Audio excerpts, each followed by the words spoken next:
This is part 2 of Aru and Sen's Christmas party. As expats, it gets a little bit lonely sometimes, so it's nice to bring communities together and eat some great food while doing it.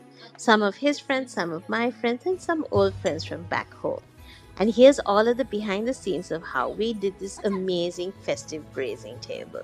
Since most of the big prep was done already, today was mostly about finishing touches. I finished off the festive cheese, cut up carrot, and then sliced up most of the cheeses. This is something I learned from the last big party. Cutting the cheese seems like such a simple task, but it takes so much time. So having this cut and ready in advance makes setup so much smoother. Then I did these cute charcuterie skewers. Even had time to film a full tutorial of this for you guys. It's coming soon.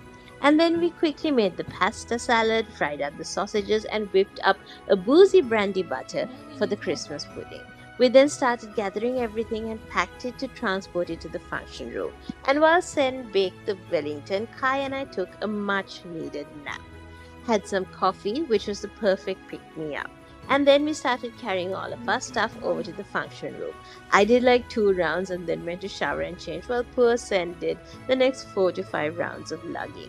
And then came the fun part, where all of the hard work of the last few days comes together. We had a few friends join us to help out.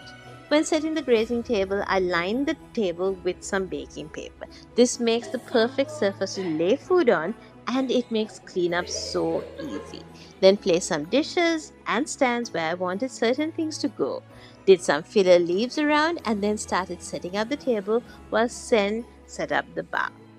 There were lots of munching, there was a lot of laughing, and a little bit of bullying. The cheeses went onto platters, the charcuterie skewers were laid out to look like a wreath. The crackers went near the dips and cheeses and pâtés. We used fruit, sliced meat, and stuffing balls to fill out the table.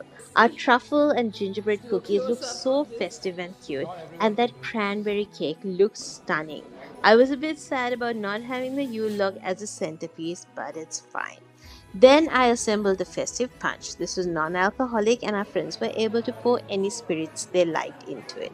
And just as we were finishing setting up, our friends started arriving.